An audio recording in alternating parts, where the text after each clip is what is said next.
स्वागत है। अच्छा, अब मैं आपसे एक प्रश्न करता हूं, ठीक है? पवित्र आत्मा कौन है? ये क्या है? आप क्या सोचते हैं? आप इधर आ सकते हैं, बच्चे को देखने का आगे आ जाओ, है ना? इधर आ जाओ, आप सीधा थोड़ा हाथ चलो। पवित्र आत्मा कौन है? ये क्या है? आप क्या सोचते हैं? जो पाना चाहते हैं जिनके भूतों को बताइए, क्या होना चाहिए? ओ नहीं, पवित्र आत्मा है क्या? ये हमारा सबसे पहला प्रश्न है। अब जब उसका हम जानेंगे कि है क्या, तो जानिए चलते हैं आज क्या है ये जानेंगे। तो आज हम एक परिवार की तरह पहचान करने वाले, ठीक है? आमीन। बहुत बोलो कब तक क्या है पवित्र आत्मा? कौन है ये? पवित्र आत्मा परमेश्वर के पास हमको ले जाए। आमीन। चलो, क्या है रीना? पवित्र आत्मा कौन है?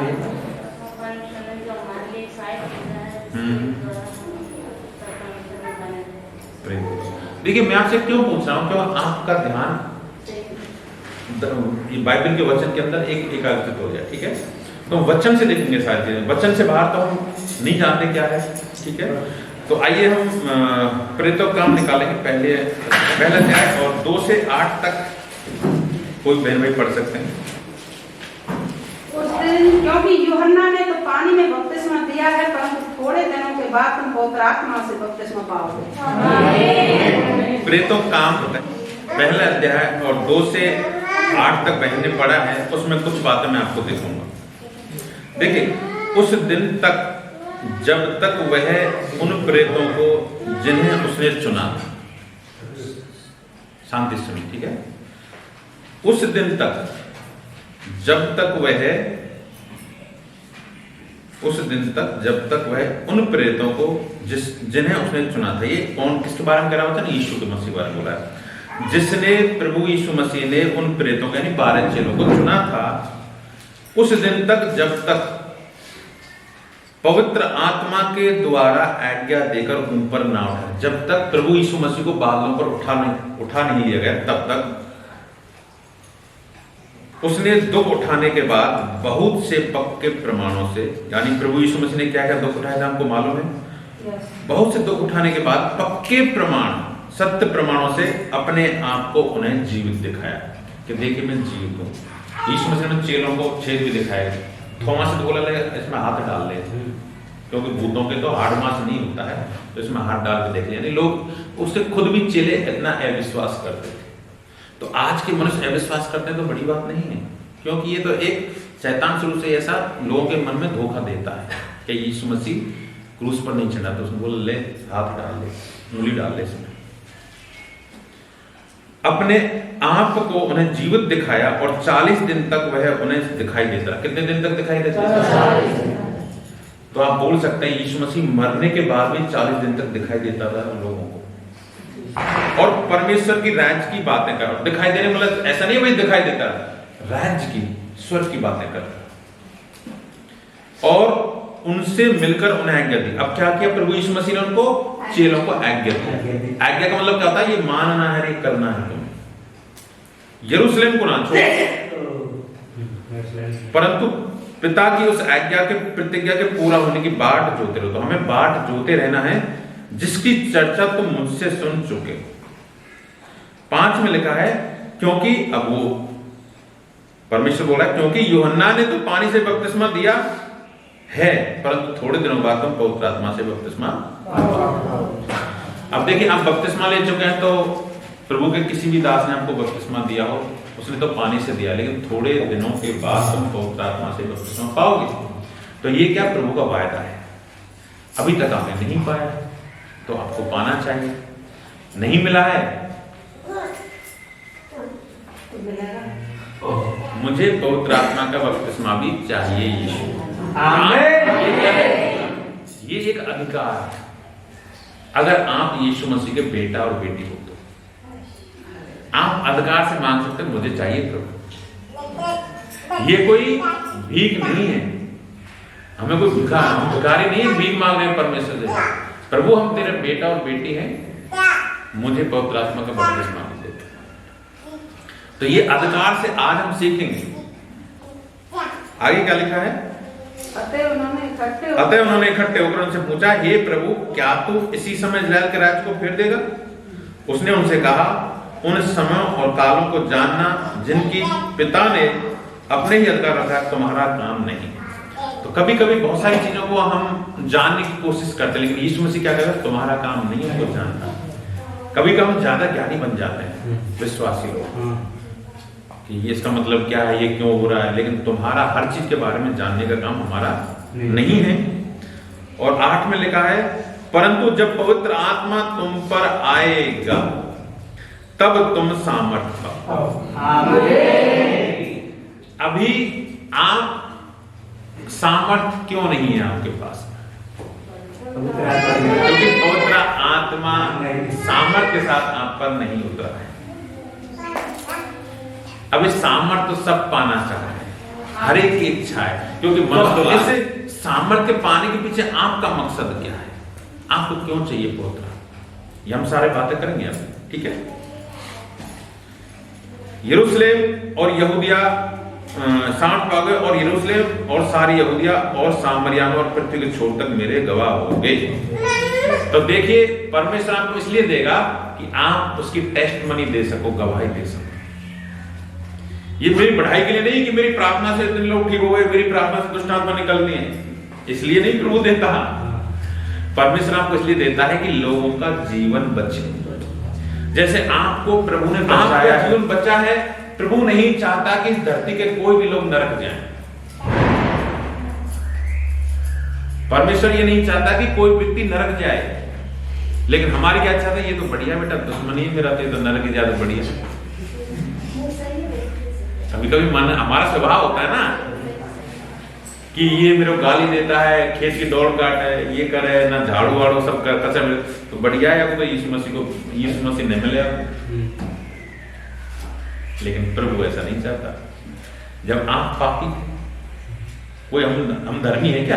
हमने कोई बड़े काम धर्म का हम किए हैं क्या? हम तो पाप और महान पापी हैं हम जो बैठे हैं सब। हम दुनिया में है ना, उससे ज्यादा पापी हैं, इसलिए तो प्रभु ने हमको चुन लिया।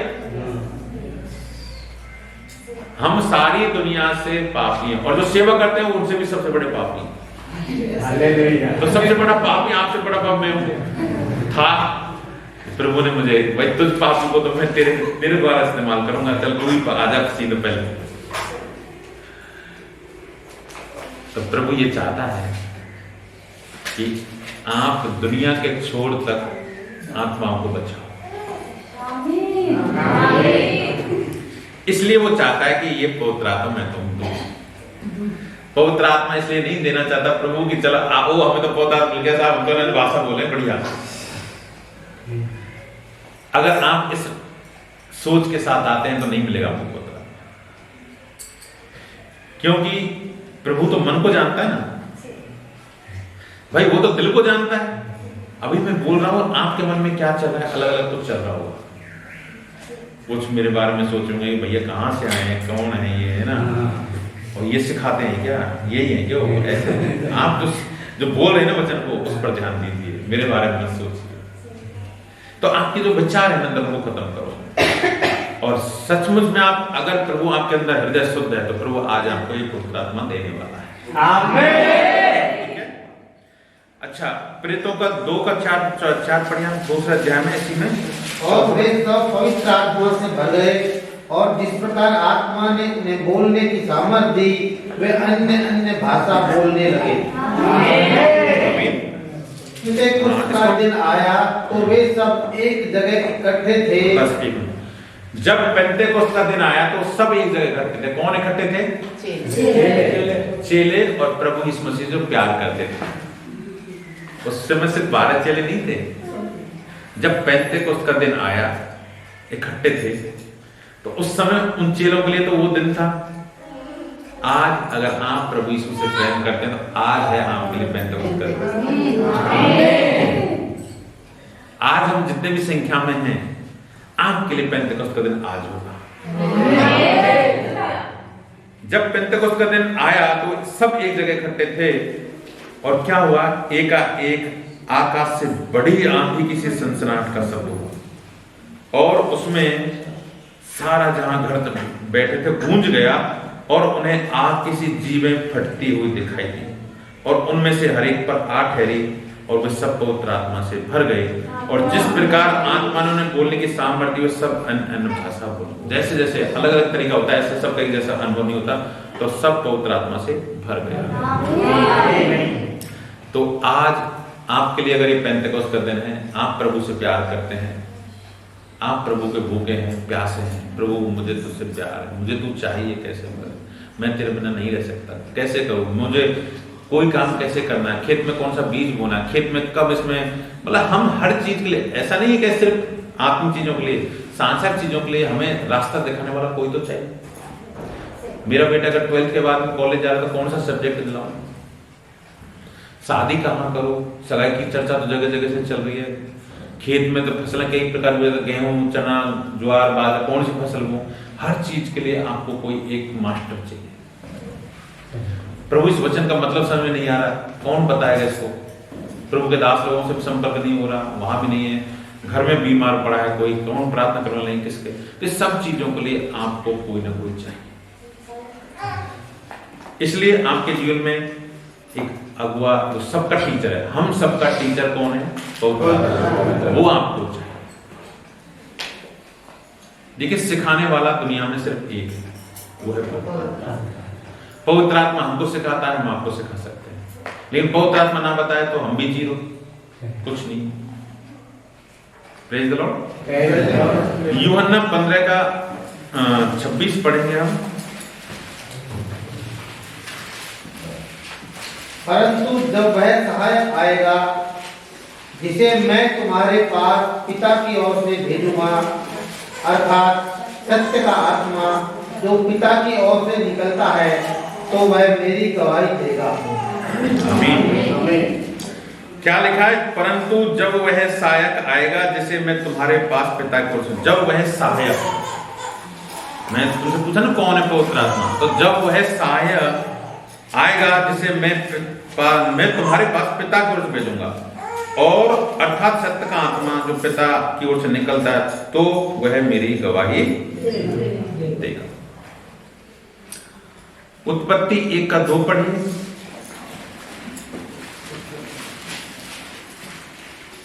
पृथ्वी बेदौर और सुनसान पड़ी थी और गहरे जल के ऊपर अंधियारा था, तथा परमेश्वर का आत्मा जल के ऊपर मंडराता था।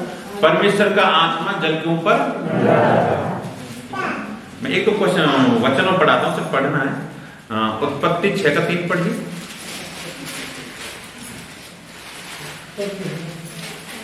तब यहोवा ने कहा, मेरा आत्मा मनुष्य से सदा लोभ विवाद करता नहीं रहेगा, क्योंकि मेरा आत्मा मनुष्य से सदा विवाद करता नहीं रहेगा। कौन कराए? परमेश्वर, पिता कराए मेरा आत्मा। ठीक है, तो ये किसके बारे में बोल रहा है? मेरा आत्मा, पवित्र आत्मा, परमेश्वर का आत्मा। और यशायाह 61 का 1 पढ़िए।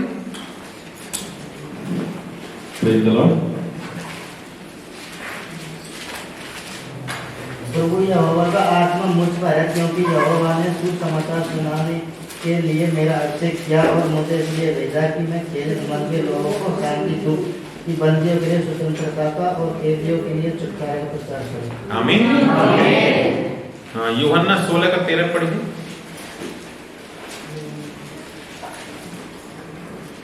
परंतु जब वह अर्थात सत्य का आत्मा आए तो तुम्हें सब सत्य का मार्ग बताए, क्योंकि वह अपनी ओर से नहीं कहे, परंतु जो कुछ सुनेगा वही कहेगा और आने वाली बातें तुम्हें बताएगा।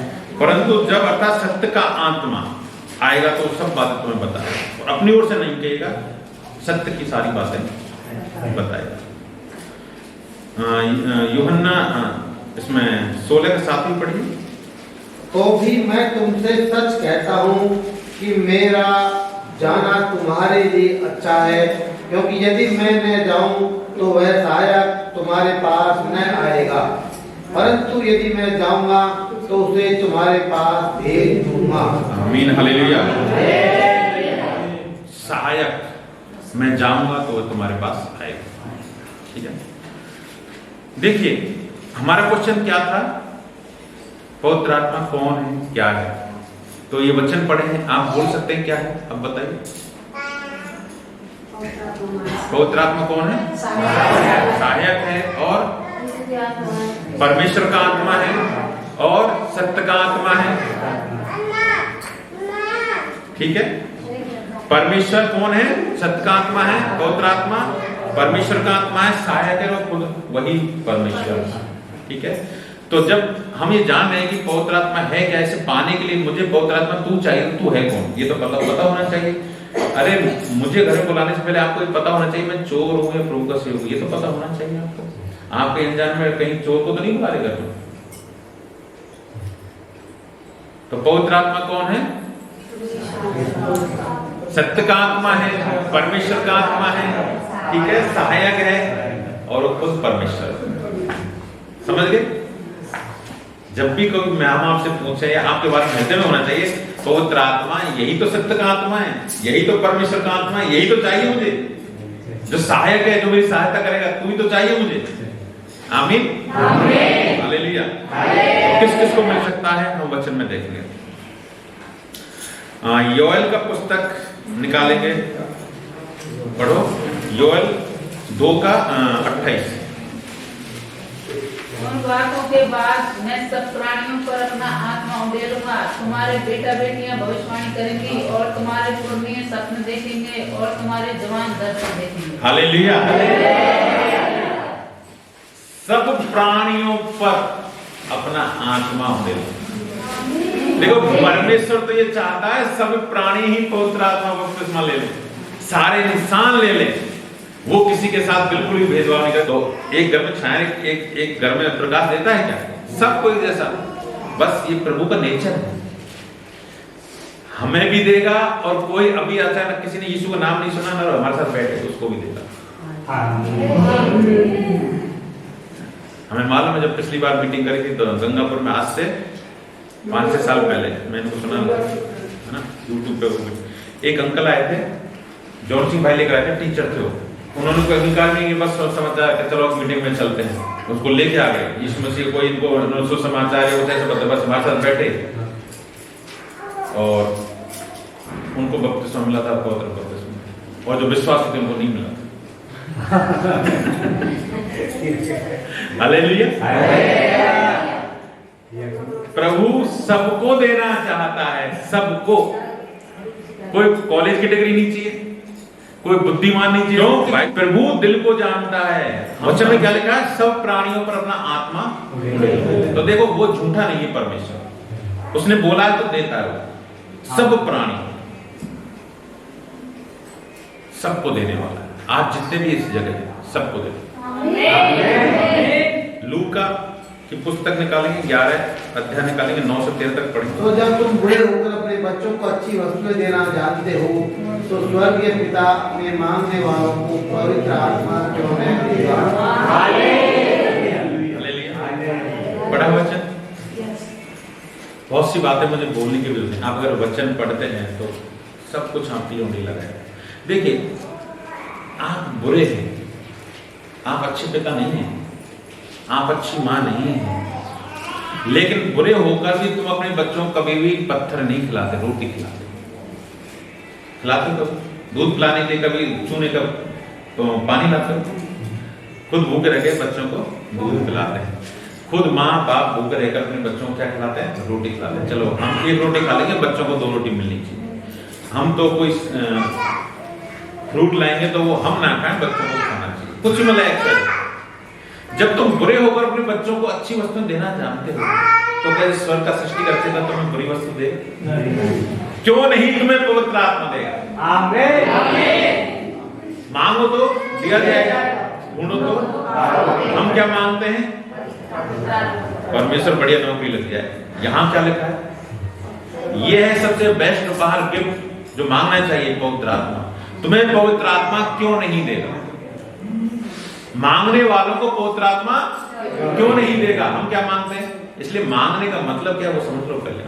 फिर बोलते हैं हमारे तो प्रार्थना सुनी ना जाए, मेरा कान ठीक हो जाए, आंख ठीक हो जाए, मेरा जो भी है XYZ। लेकिन प्रभु क्या कहता है? पवित्र आत्मा क्यों? पहले पवित्र आत्मा मांगो, फिर आप सीख जाओगे मुझे क्या मांगना है।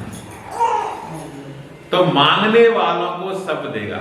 आज आप अपने दिल में पवित्र आत्मा मांगने की अभिलाषा करो, सच्चे हृदय से। आपका देखिए, मैं इसे एग्जाम्पल के लिए बोल रहा हूं। ये हमने अपना अच्छा घर बनाया, चर्च बनाया, ठीक है, हमने बच्चों की सारी बढ़िया बढ़िया चीजें रखी थी, और आज रात में प्रभु उठा ले तो क्या फायदा सर? फिर इसको खाएगा कौन? पड़ोसी, जो विश्वासी नहीं हो। भाई इस दुनिया में परमेश्वर अभी अंत समय चल रहा है, सबको उठाने वाला है। विश्वासी लोगों को पलक झपकते ही उठा लेगा, पर पता ही चलेगा संसार को कहां गए लोग, और करोड़ों लोग गायब हो जाएंगे एक साथ में। फिर इस प्रॉपर्टी कौन खाएगा? तो इस प्रॉपर्टी जो आज हम हर चीज का लालच करें, हमारा खेत में कोई गाय घुसरी होगी, या घर में कोई प्रॉब्लम होगी, या वो आ जाए, रिश्तेदार आ जाएगा, अरे हम रहेंगे नहीं तो उनसे क्या फायदा? उनके बारे में क्यों सोच रहे हैं आप? अच्छे कपड़े बड़े बड़े ढंगा लगा रखे अपने कपड़ों के, अपने घरों में क्यों लगा रखे? वो रह जाएंगे, पर कौन खाएगा? दीमक खाएगी। आपके घर में बढ़िया लाखों का किसी का बैंक बैलेंस हो सकता है, कौन लेगा उसको? कोई नहीं लेगा, सरकार यूज लेगी उनको। इसलिए मांगो तो क्या मांगो? तो मैं जीवन जीना सिखाएगा पवित्र आत्मा। परमेश्वर में आपको आग लगाएगा, आपको सही और बुरे का भेद बताएगा पवित्र आत्मा। आपके मन में जो गलत गलत क्वेश्चन आते हैं, गलत गलत शंकाएं आती हैं, समाधान करेगा। आप एक दूसरे के बारे में गलत सोचते हैं, आपको चर्च में सही टाइम में लाने के लिए आग लगाएगा।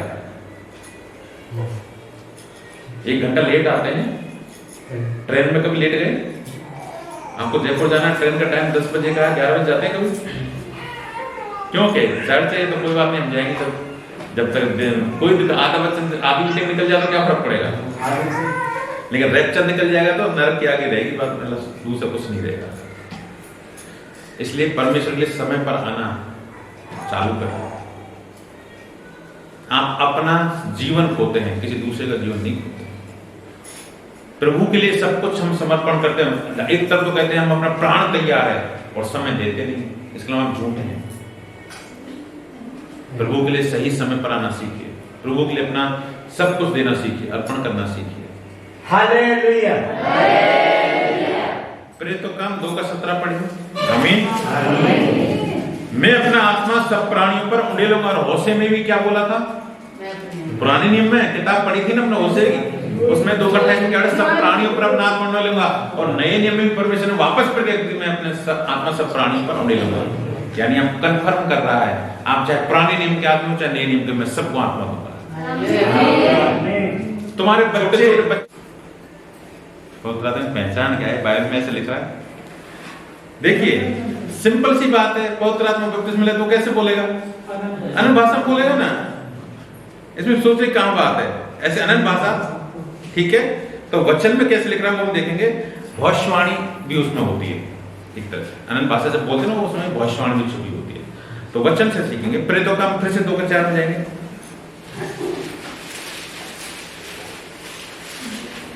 वे सब पवित्र आत्मा से भर गए और जिस प्रकार आत्मा ने उन्हें बोलने की सामर्थ्य दी, वे अनन्य भाषा बोलने लगे। हालेलुया।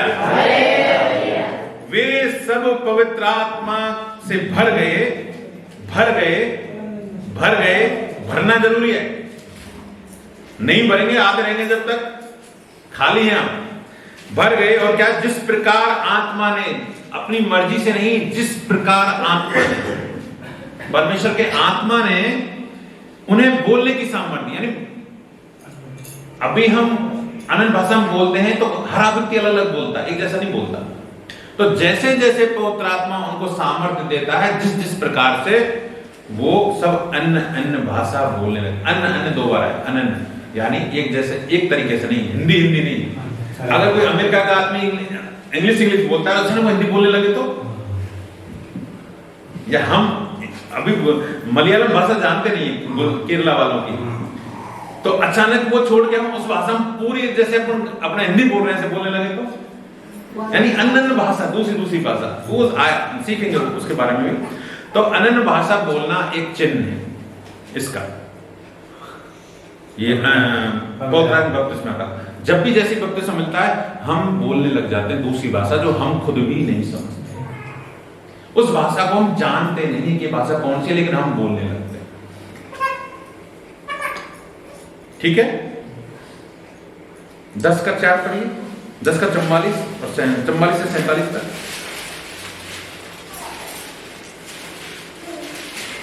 ये प्रेतों का मन। पतरस ये बातें कह ही रहा था कि पवित्र आत्मा वचन के सब सुनने वालों पर उतर आया, और जितने खतना किए हुए विश्वासी पतरस के साथ आए थे वे सब चकित हुए कि अन्य जातियों पर भी पवित्र आत्मा का दान उंडेला गया है, क्योंकि उन्होंने उन्हें भांति भांति की भाषा बोलते और परमेश्वर की बड़ाई करते सुना। इस पर पतरस ने कहा, क्या कोई जल की रोक कर सकता है कि ये बपतिस्मा न पाए उन्होंने जिन्होंने हमारे समान पवित्र आत्मा पाया है? और उसने आज्ञा दी कि उन्हें यीशु मसीह के नाम में बपतिस्मा दिया जाए। तब उन्होंने उससे विनती की कि वह कुछ दिन और उनके साथ रहे। देखिए, पतरस की सेवा करने गया था और किसके लोग बीच में गया था? अन्य जाति मतलब यहूदी। यीशु मसीह किस जाति का था? यहूदी जाति। तो यहूदी जाति वाले क्या सोचते थे? ये यीशु क्या है? हमारा, ये हमारे अंदर होते, दूसरे जैसे और जितनी भी दुनिया में जाति हैं, जितने भी धर्मों होते हैं, उन लोगों के लिए नहीं आया यीशु। हिंदू, मुसलमान, जो भी आप समझ सकते हैं। तो ये पतरस ये बातें कह ही रहा था। क्या कह रहा था? उन पर लिखा है कि जो कोई इस पर विश्वास करेगा उसके मन के, उनके नाम के द्वारा पापों की क्षमा मिलेगी। ये यीशु क्या कह रहा था उन लोगों से? ऐसे गांव पंचायत पे चौपाल पे नहीं बैठ जाते, तो वो बोल रहा था, भाई जो भी विश्वास करेगा ना यीशु के नाम पर, उन सबके पापों की क्षमा हो जाएगी। कौन विश्वास करेगा? लेकिन ये ऐसे बात कर रहा था अपने ग्रुप में, समाज में, और किन के लिए? यहूदियों में नहीं, अन्य जाति लोगों के बीच में। तो क्या हुआ? कह ही रहा था कि पवित्र आत्मा वचन के सब सुनने वालों पर उतर आया। जिन जिन्हों ने सुना सब पर पवित्र आत्मा उतर आया। इसका मतलब क्या है? वो अलग अलग भाषा बोलने लग गए, सब लोग, सब दूसरी भाषा बोलने लग गए।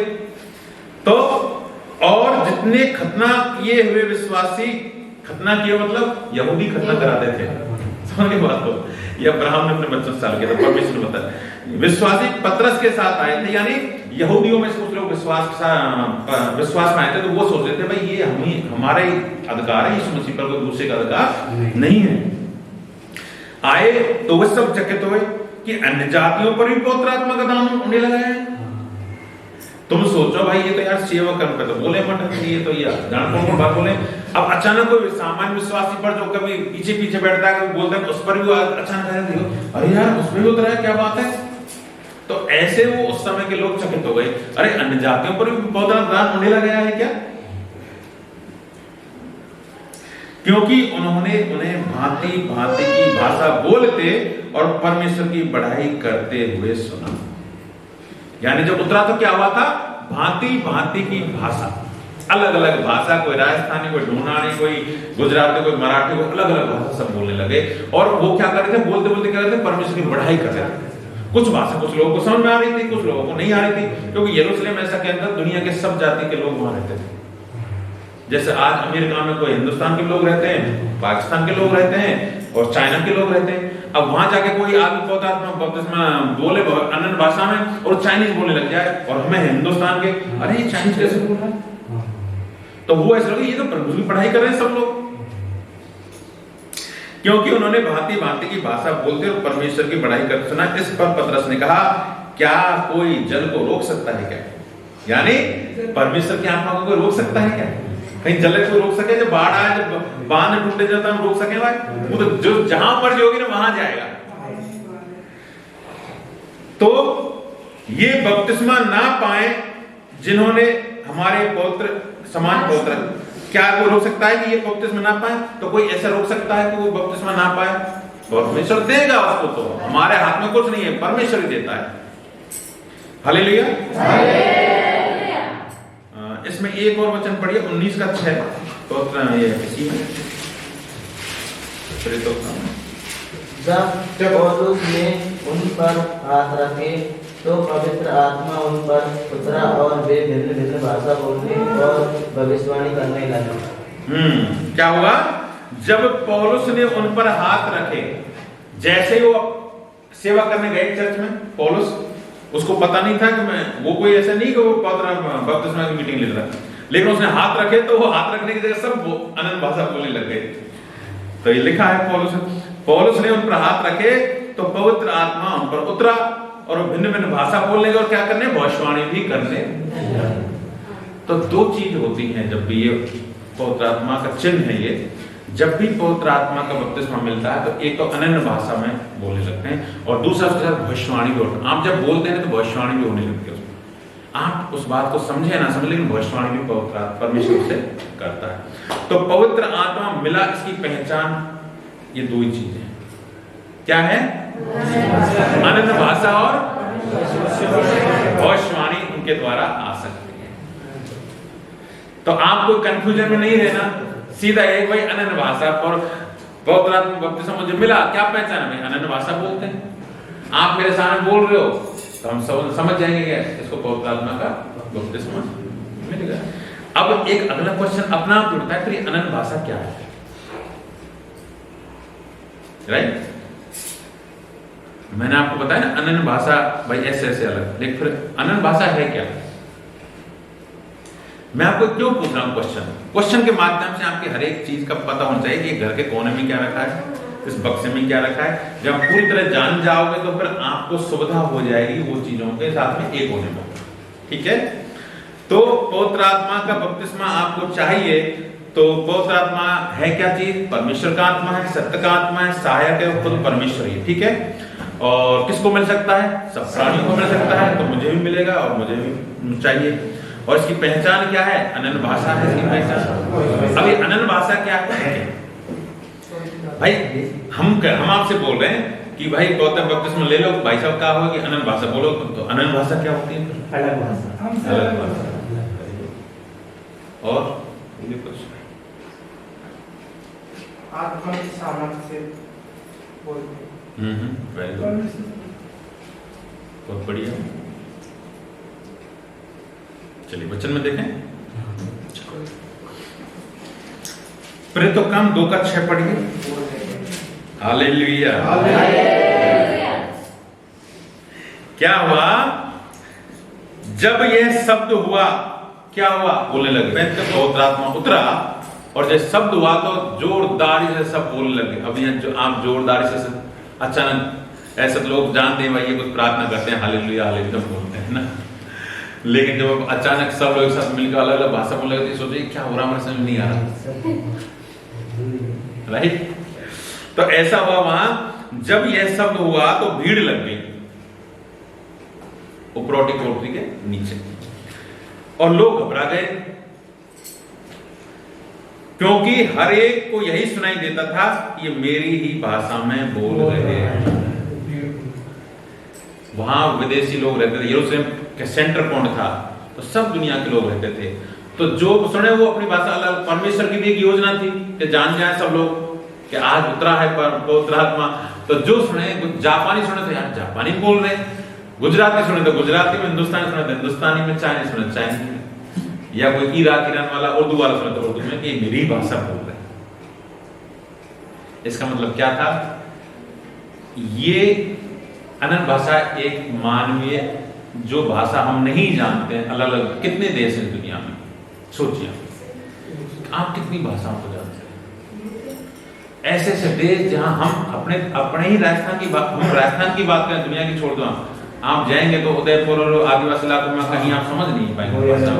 कभी कभी तो जयपुर की ढूंढानी की, और ये जोधपुर की भाषा समझ में नहीं आती, इतनी फास्ट बोलते हैं।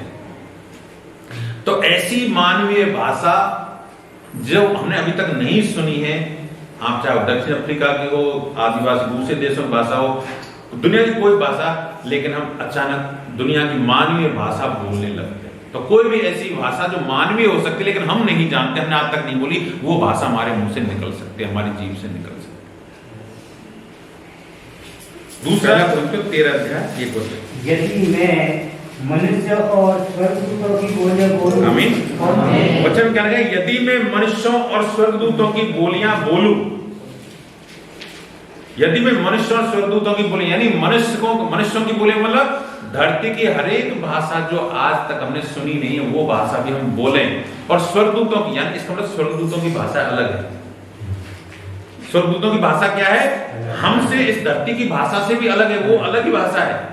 और ये भाषा भी किसने बनाई है? परमेश्वर तो 1 सेकंड में नई भाषा बना सकता है, पता है? दुनिया में, पूरी दुनिया में कोई भाषा नहीं है, लेकिन अभी परमेश्वर पूरी भाषा को कंप्लीट रूप से अभी तुरंत एक नई भाषा आपको मुंह से बुलवा सकता है, जो दुनिया में है ही नहीं कहीं दुनिया में। परमेश्वर ने भाषा में गड़बड़ी डाली थी बेबीलोन में, तो क्या सब अलग अलग भाषा बोलने लग गए? पता है जो मीनार बना रहे थे, पढ़ा है बाइबल में? पर वो तो भाई हम तो परमेश्वर स्वर्ग तक एक मीनार बना देते हैं। प्रभु ने कहा ये क्या कर रहे हैं, इसको मैं धरती पर फैलाऊंगा, चल। तो उन्होंने भाषा में गड़बड़ी डाल दी। तो ये अनन्य भाषा क्या है? मानवीय भाषा भी हो सकती है जो पूरी दुनिया में कहीं भी बोली जाती है, लेकिन वो हम नहीं जानते, वो भाषा भी हम बोल सकते हैं। और दूसरा क्या है? स्वर्गदूतों की भाषा हो सकती है। आप धरती की भाषा ना बोले और अचानक आप अनन्य भाषा में स्वर्गदूतों की भाषा भी आप बोल सकते हैं। और ऐसी कोई भाषा भी हो सकती है जो अब तक ना तो स्वर्गदूत बोलते हैं ना धरती बोलते हैं, वो आप एक नई भाषा बोल सकते हैं, परमेश्वर को देता है। अन्य भाषा का मतलब यही है कि आप एकदम नई भाषा जो आप नहीं जानते, आपने सुनी नहीं है, और ना आप ABCD जानते, ना ग्रामर जानते, वो भाषा आपके मुंह से, आपकी जबान से परमेश्वर बुलाता है। हम बचपन से इंग्लिश बोलने की सीख रहे हैं, आज तक इंग्लिश नहीं सीख पाए बोलना, टूटे फूटे 2-4 शब्द बोलते, I am coming, I am going, you are my best friend. बाकी अगर बोलना अंग्रेज आ जाए तो बोलने भूल जाए क्या बोलना है। लेकिन परमेश्वर जब भाषा देता है, जब पवित्र आत्मा का वरदान देता है, तो आप एक नई भाषा आपके मुंह से निकलेगी, जिसको आप भी नहीं समझते हैं और दुनिया में कोई भले ही ना समझे, परमेश्वर समझता है। तो अनन्य भाषा क्या है? हमें समझ में ना आने वाली वो भाषा जो धरती की हो सकती है, स्वर्ग की हो सकती है, और एक दोनों से अलग हो सकती है। ऐसी एक नई भाषा आप अपनी जबान से बोलने लगते हैं, यह है पवित्र आत्मा का बपतिस्मा का चिन्ह, जिसको हम अनन्य भाषा बोलते हैं। हालेलुया। तो हमने आपके सामने 4 क्वेश्चन रखे, 4 क्वेश्चनों का मतलब क्या है? पवित्र आत्मा कौन है? बार-बार कागज क्यों उठाते हो महेश भाई?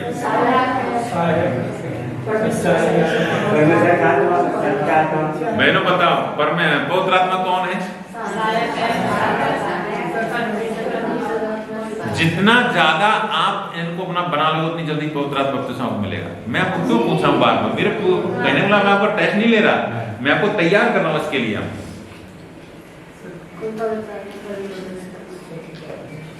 किसको मिल सकता है? पहचान क्या है? मिला मुझे भाई। फिर अनन्य भाषा है क्या? वो भाषा जो मैं नहीं अब तक बोलता हूँ, लेकिन नई भाषा है ना, चाहे स्वर्गदूत हो सकती है, मनुष्य हो सकती है, अलग भाषा हो सकती है। आगे बढ़े, यहाँ तक अच्छी तरह समझ में आया आपको? कुछ भी दिक्कत नहीं ना? अगर आपको समझ में ना आए तो पूछ लेना। देखिए, ये एक बार बार परमेश्वर मौके नहीं देता है ना। अभी 4-5 साल में पहली बार ये मौका आया कि हम वापस बपतिस्मा के बारे में सिखाएं, तो इसलिए ये समय आपका है। आप जो भी पूछेंगे मैं आपका उसका जवाब दूंगा, लेकिन ऐसा नहीं हो शर्म के मारे क्या भैया ने क्या बोल दिया समझ नहीं आया, पता नहीं, बाद में देखेंगे, ठीक है? तो बाद में नहीं, बाद में रह जाओ। अच्छा, एक क्वेश्चन और उठता है कि भाई पवित्र आत्मा का बपतिस्मा का चिन्ह अनन्य भाषा है, तो इसका चिन्ह यही क्यों है? ऐसा कोई चिन्ह क्यों नहीं है जिससे कि भाई अचानक पता चल जाए सबको, भाई सूरज चमकने लगा, चेहरा एकदम प्रकाशमान हो, लाइट की तरह, कुछ ऐसा, मतलब यही क्यों चिन्ह है अनन्य भाषा? पवित्र आत्मा का बपतिस्मा का चिन्ह जो है अनन्य भाषा है ना, तो अनन्य भाषा ही क्यों है इसका चिन्ह? कोई चीज का चिन्ह, कोई ना कोई चिन्ह होता है ना भाई, तो हर एक चीज का चिन्ह होता है। तो भारत सरकार के झंडे का चिन्ह है कि नहीं है? 3 रंगों का झंडा तिरंगा बोलते हैं। तो मैं ये पूछ रहा हूं जैसे तिरंगा ही कोई क्यों चिन्ह, ऐसे पवित्र आत्मा का बपतिस्मे का चिन्ह जो है अनन्य भाषा। आप जब भी मैं अनन्य भाषा बोलूंगा आप समझ जाओगे भैया अनन्य भाषा में बोल रहे हैं, पवित्र आत्मा का बपतिस्मा। तो ये अनन्य भाषा ही चिन्ह क्यों है? एक ही चिन्ह है, दूसरा क्यों नहीं? इसके पीछे क्या कारण? परमेश्वर तो बुद्धिमान है ना, परमेश्वर तो ऐसे ही थोड़ी दे दिया कोई चिन्ह। या ऐसे हो सकता है आप लोगों को बहुत बपतिस्मा मिले और आप सब एकदम से कुछ ऐसे बदल जाओ कि आपके द्वारा एक सामर्थ निकले, किरणें निकले और आप पूरे लाइट की तरह जल रहे हो, दुनिया देख रही है ये क्या हो रहा है इनके, ऐसा क्यों नहीं? लोगों को तो पता ही नहीं चलता। आप जान सको हर चीज को कि इसके पीछे गहरे भेद क्या है, रहस्य क्या है। ये अनन्य भाषा ही चिन्ह क्यों है? नीति वचन 18-21 पढ़ेंगे। हालेलुया। जीव के वश में मृत्यु और जीवन दोनों होते हैं और जो इसे काम में लाना जानता है वह उसका फल भोगेगा। अब ये भाषा किससे बोली जाती है? जीव नहीं है तो भाषा नहीं बोल सकते। तो इस जीव में ही तो जीवन है और मृत्यु है। अब जो ये भाषा है इसमें आप जीव को अगर काम में नहीं लाना जानते हैं तो आप ये नहीं जानते कि मैं अपने लिए मृत्यु को बोल रहा हूं या जीवन को। आप बचपन से अपने जीवन को देखिए, आप बचपन से अपने बच्चों को अपने माँ बाप के बारे में, पड़ोसी के बारे में कैसे कैसे शब्द बोलते चले। मैं तो खुद आपके बारे में सोचिए, कल्पना कीजिए, कभी कभी आप परेशान होकर बोलते हैं कि इससे तो अच्छा मर जाए, कंटे कटे दुनिया झंझट झंझट खत्म हो जाए, परेशान हुआ कहां तक कमाना है ना। अब आप ऐसा बोलते हैं ना मर जाए तो कंटे कटे, इसका मतलब आप बहुत सारी ऐसे बोलते हैं। अपने बच्चों को गधा तो पढ़ाई तो गधा ही है क्या? आप अपने बच्चों को श्राप दे रहे हो, गधा ही रहेगा, क्योंकि आप माँ बाप को श्राप दे रहे हैं। कैसे पढ़ेंगे? फिर बोलते हैं यार तो नौकरी नहीं लग रहा, मैं तो बर्बाद हो गया पढ़ाते पढ़ाते, पैसा कितना खर्च कर दिया। अरे श्राप तो खुद दे रहा है पैदा करने वाला। बर्बाद कर दिया मुझे, घरवाली ने बर्बाद कर दिया जब से आई है। बर्बादी का आप कभी आर्थिक समृद्धि नहीं पाएंगे क्योंकि आप अपने आप को श्राप दे रहे हैं। दूसरे की जरूरत ही नहीं है, आप अपने आप को मार रहे हैं। हम दूसरों को दोष देते हैं कि साहब हमारे साथ वो मदद ना करे, मेरा भाई मदद ना करे। हम दूसरों खुद ही तो श्राप दे रहे हैं खुद को। आप सिर्फ खाना जानते हैं, किसी दूसरे का पैसा कभी लौटाते नहीं लेकर, आप श्राप दे रहे हैं अपने आप को। कभी परमेश्वर आपको आशीष दे। दिया करो तो तुम्हें दिया जाएगा, ये आशीष है। बिना बोले देना चालू कर दो। गरीबों को, फकीरों को, कुछ भी हो आप जो दे सकते हैं देना चालू करिए। पैसा नहीं दे सकते, प्रेम दीजिए। कई बार क्या होता है, कैसे बोलते हैं आप भिखारी को, कभी गाड़ी आपकी भी गाड़ी खटखट करता है तब गिड़ के गेट को बजाता शीशे को, ए भाग यहाँ से। पैसा देना दूर की बात, कैसे बोलते हो? देखिए ये जब भी कोई कुछ हम अगर सच्चा हृदय प्रभु का हृदय रखते तो हमारे पास एक मौका होता है उसको सुसमाचार सुनाने का कि भाई हाथ तो जो बैठा थोड़ी चाय बनाओ। अगर घटो को जाता है नया नियम पढ़ता है, कुछ जानता है नया नियम, तो देखो यीशु परमेश्वर, उसके अलावा दुनिया में कोई परमेश्वर नहीं। यीशु मसीह ने मेरे लिए जान दी, मेरे लिए मारा, तेरे लिए वैसे ही मारा। तो भीख मांगना तेरा बंद हो जाएगा, तो अपने परिवार साथ उन्नति पाएगा, उद्धार पाएगा। मैं तो तुझे यीशु मसीह के नाम से देता हूँ और आज से तू इस पुस्तक को पढ़ ले। हम कभी समय देते हैं लोगों को? नहीं देते। बातें बहुत सारी करते हैं, क्वेश्चन बहुत सारे रखते हैं, लेकिन हम कभी परमेश्वर का दिल, जितने भी प्रभु यीशु मसीह ने सेवकाई किया तो वो सब लोग यीशु मसीह को मानते थे क्या जिन्होंने चंगाई छुटकारा दी? आप लोग यीशु मसीह को मानते थे जब आपको जीवन में यहाँ आए उससे पहले? कोई नहीं मानता था ना। तो इस तरह आपको कोई सुसमाचार नहीं सुना, आपके हकदार नहीं थे, पर तो परमेश्वर देने का हमारा हृदय होना चाहिए। हम देना सीखना आना चाहिए। हम ये बहाना है कि हम देना नहीं चाहते मौका मिलता है। हाँ, ये बहुत सारी बातें हैं जो पवित्र आत्मा, जो क्वेश्चन है ना, पहले पवित्र आत्मा को मांगो। आपके जीवन में पवित्र आत्मा का अभिषेक नहीं है, इसलिए सारे क्वेश्चन है छोटे, और ये चीजें आपके जीवन में गड़बड़ी लाएंगे। अगर आप पवित्र आत्मा नहीं आएगा तो आप लास्ट तक नहीं टिकोगे। मैं आपको बता रहा हूँ, आप विश्वासी नहीं बने रह पाएंगे और मरने से पहले एक ही द्वार बचेगा, नरक का द्वार। कोई चिन्ह और चमत्कारों से कभी स्वर्ग नहीं जा सकता। आपके जीवन आप मुर्दा है, हम मुर्दे को जिंदा करें, लेकिन वो मुर्दा जिंदा स्वर्ग नहीं जाएगा जिंदा होगा, अगर वो यीशु मसीह को वचन को नहीं जानता। वापस मर के जिंदा होगा, फिर दुनिया में ऐसा करेगा, फिर पाप करेगा, फिर क्या फायदा उसको जिंदा होने से। इसलिए पवित्र आत्मा को आप भूख और प्यास ऐसे जैसे जीवन से प्यारा होना मुझसे ऐसे चाहिए, प्रभु मुझे तो पवित्र आत्मा दे और मुझे फिर वो सिखाएगा मुझे क्या करना है, वो बुद्धि और ज्ञान और समझ देगा। देखिए हम भी दूसरे राज्य में रहते हैं, जब से गए तब से बहुत सारे लोगों से पाला पड़ता है। कोई महाराष्ट्र और गुजरात में तो बड़ा खतरनाक सिस्टम है गरबाओं का, है ना, मांगते हैं, घर घर से मांग लिया। हमने आज तक नहीं दिया। यीशु के नाम से क्या लेना चाहते हैं? यीशु के नाम से नहीं चाहिए, दूसरी चीजों के नाम से देते नहीं, लोग लेते नहीं। हमें अपनी बात कहने की हिम्मत होनी चाहिए, लोग डरते नहीं चाहिए। हिम्मत नहीं है तो हम नहीं कर पाएंगे। और वचन में स्पष्ट लिखा तो है कि डरपोकों का स्वर्ग के राज्य में प्रवेश नहीं है। डरपोक लोग नहीं चाहिए। इससे ज्यादा वचन हमको क्या सिखाएगा? डरपोकों का स्वर्ग के राज्य में प्रवेश नहीं है। डरपोक जो लोग होते हैं अभी भी चले जाओ, प्रभु को जरूरत है ही नहीं। देखिए मैं फिर कहता हूं, जल प्रलय में कितने लोग बचे थे? कितने लोग थे उस समय पूरी धरती पे? 800 करोड़। प्रभु को जरूरत नहीं है 800 करोड़ लोगों की, 8 लोगों की जरूरत। ये भीड़ की जरूरत नहीं है परमेश्वर को। उसके सच्चे हृदय वाले चाहिए, दिल वाले चाहिए, उसके लिए खड़े रहने वाले चाहिए, जो मरने के लिए तैयार हो सके। कमांडर चाहिए फौज पे लड़ने वाले, भगोड़े नहीं चाहिए। डरपोकों को रात में प्रवेश नहीं है। ऐसे ही लूसीफर स्वर्ग से निकाल दिया, सबसे बेस्ट था। परमेश्वर ने जो मनुष्य नहीं बनाया, धरती पर नहीं बनाई, सब कुछ तो कौन है? बहुत सारे स्वर्गदूत बनाए थे। किसके लिए? हमारे लिए। चलो मैं अपने बेटों की सेवा करवाऊंगा इनसे। सबसे बेस्ट कौन बनाया? लूसीफर। सुंदर म्यूजिक निकलता, चलता है जब म्यूजिक निकलता है, ध्वनि निकलती है, गिटार बजती है, वाद्य निकलते हैं, गड़बड़ी आई बात। प्रभु कोई लोग लालच नहीं है किसी से। और उसके साथ एक तेज स्वर्गदूत भी गए जो उसका साथ दे रहे थे ना, तुम भी जाओ, सब बुला दे के अग्निकुंड में डालने का। तो प्रभु को नहीं चाहिए फर्जी लोग, क्वेश्चन उठाने वाले लोग परमेश्वर को नहीं चाहिए। प्रभु तो ईमानदार लोग चाहिए, मरने वाले लोग चाहिए। आज मरने के लिए कौन तैयार है? वो प्रभु। आपको ऐसे लोग जो प्रार्थना करते हैं तो ये आप इस बुद्धि से प्रार्थना नहीं करेंगे। परमेश्वर आपके जीवन को देख रहा है, प्रभु जानता है, तो प्रभु जो देख रहा है वो करवाएगा।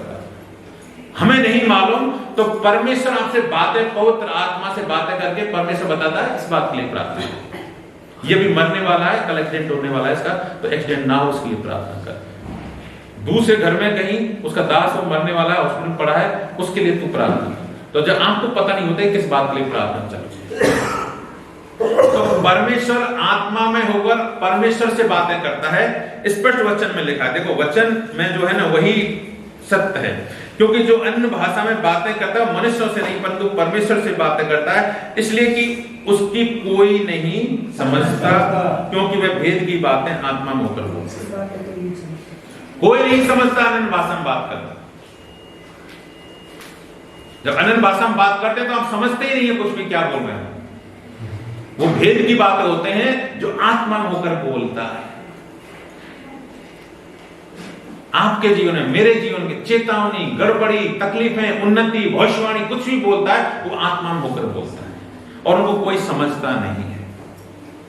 और अगर हम मानवीय बुद्धि से प्रार्थना करेंगे तो हम अपने चारों ओर ही करेंगे। मेरे चलो मैंने मेरी कर ली, फिर मेरा घरवाला ने प्रार्थना कर ली, फिर मेरे चर्च के लोग प्रार्थना कर, चर्च के लोगों को नाम लेकर प्रार्थना कर ले, फिर क्या करके हमें चर्च में थोड़ा अच्छा डेकोरेशन चाहिए, कुर्सी कम है, फर्श कम है, इनकी प्रार्थना, और फिर थक जाएंगे। प्रार्थना कुछ हुई नहीं, पवित्र आत्मा ने बोला नहीं आपको, पवित्र आत्मा तो उससे खुशी नहीं। प्रभु क्या चाहता है वो प्रार्थना कब करेंगे हम? जब हमको पवित्र आत्मा का बपतिस्मा मिलेगा और हम अन्य भाषा में बोलेंगे तो वो प्रार्थना परमेश्वर की प्रार्थना। अभी हमारे सपोज करिए अभी विश्व युद्ध छिड़ने वाला है और परमेश्वर चाहता है रुक जाए, परमेश्वर नहीं चाहता, तो आप प्रार्थना, प्रभु चाहता है आप इस्तेमाल हो इसके लिए, तो आप परमेश्वर आपसे इस्तेमाल करवा सकता है आत्मा में प्रार्थना। दुनिया के बहुत सारे लोगों को आत्मा में प्रार्थना करो तो आप नहीं समझेंगे कि ओ ये विश्व परमाणु की ध्रुव, लेकिन परमेश्वर आप लोगों की प्रार्थनाओं का इस्तेमाल करेगा, फिर लोगों के हृदय बदल देगा। अगर हमारे देश के प्रधानमंत्री को मारने जा रहा है कोई आतंकवादी, तो परमेश्वर चाहता है तो हम जब प्रार्थना करेंगे उनके हृदय बदल जाएंगे, वो नहीं मार पाएंगे। हमारे मन में नहीं आ रहा कि हम अपने देश के राजा की सुरक्षा करने के लिए हम तैयार होते हैं, हम तो सोच ही नहीं रहे, लेकिन पवित्र आत्मा जानता है कि इस देश को इस राजा की जरूरत है। हमारे पास्टर को प्रॉब्लम है, आप सबके लिए तुम्हारा पास्टर तुम्हारे लिए प्रार्थना करता है, लेकिन पास्टर कल मरने वाला है, कल बीमार होने वाला है, आज आप सपोज कर आज ऐसा ही जीवन घट रहा है साहब, आपको पता ही नहीं है। आप तो बढ़िया है कि पास्टर हमारे लिए प्रार्थना करता है, उसके लिए कौन प्रार्थना करेगा? आप लोगों के अंदर पवित्र आत्मा है, तो आप जब आनंद भाषा में बोलेंगे तो ऑटोमेटिक प्रार्थना, आत्मा में प्रार्थना करना यही होता है, असली कनेक्शन है, असली कनेक्शन परमेश्वर से बात होती है। एक बार मैं गवाही बताऊं, एक चर्च में एक प्रभु का दास गया, एक बहन आत्मा में प्रार्थना करी जोर जोर से, और वो भाई जापान के थे जो आए थे, तो वो सोचे ये बहन तो जापान में रह गई हो गई, क्योंकि वो जापानी बोल रही थी, प्रार्थना कर रही थी। तो फिर लास्ट में जब प्रार्थना खत्म हो गई तो उसने बोला, जापानी बोला प्रेज द लॉर्ड, तो समझी नहीं कुछ। फिर दुभाषी के द्वारा बात करी, तो उसमें आपको पता है क्या प्रार्थना कर रही थी? कि नहीं, मैं अनन्य भाषा में प्रार्थना कर रही थी। तो आपको ये पता नहीं आप क्या बोल रहे थे कि नहीं? अनंत परमेश्वर के आत्मा प्रार्थना कि आप ये बोल रहे थे, जापानी भाषा बोल रहे थे, ये बोल रहे थे प्रभु मैं बड़ी ही घमंडी हूं, मुझे तू क्षमा कर दे। परमेश्वर मैं बहुत पापी हूं, मैं घमंडी हूं, मैं मेरे अंदर घमंड है, तू क्षमा कर। हमारे घमंड के लिए पवित्र आत्मा का बपतिस्मा जरूरी है। हम नहीं जानते कि हमारे अंदर क्या क्या घमंड व क्या क्या पाप किया है, तो पवित्र आत्मा उन पापों के लिए भी प्रार्थना करवाता है जो हम कभी नहीं करते। हमको पता भी नहीं होता कि हम घमंडी हैं, तो पवित्र आत्मा हमको बचाता है हमारे पापों से। इसलिए पवित्र आत्मा के द्वारा हम स्वर्ग जा सकते हैं, बिना पवित्र आत्मा के नहीं जा सकते। हम सोचेंगे मैं प्रभु के साथ मैं कभी धोखा नहीं करूंगा, और हम धोखा ही कर रहे हैं। मैं कभी प्रभु के दासों का साथ नहीं छोड़ूंगा, और आप प्रभु के दासों का साथ ही नहीं देते। मैं कभी रुपए की बेईमान नहीं करूंगा, आप बेईमानी कर रहे हैं, आपको पता ही नहीं है। पवित्र आत्मा को प्रार्थना करवाता है क्षमा कराने के, परमेश्वर तू माफ कर, क्षमा कर। है मैं ऐसे प्रार्थना कर रही थी कि हाँ मैं जापानी हूँ, मुझे आप जापानी भाषा में, तो अन्य भाषा में कोई भी देश की भाषा, तो प्रभु ने दिखाया एक विशेष उद्देश्य से। तो ये सीधी बातें परमेश्वर की होती हैं, क्योंकि जो अन्य भाषा में बातें करता है वो मनुष्यों से नहीं परंतु परमेश्वर से बातें करता है। क्यों करता है? क्योंकि उसकी बात कोई नहीं समझता, समझे नहीं। अच्छा, इसके पीछे क्या रहस्य है? समझे ना, इसलिए परमेश्वर कहता है समझ जाएंगे तो आप करेंगे नहीं अपराध।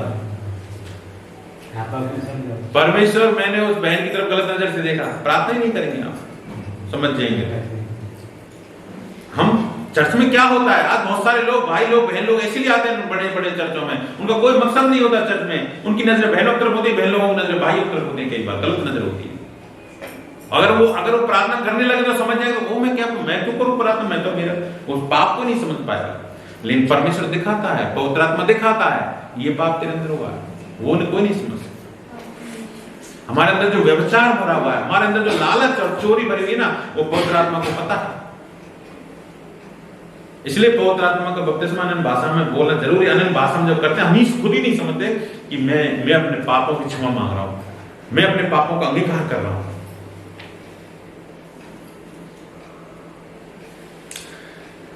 क्योंकि भेद की बातें आत्मा में होकर बोलता है।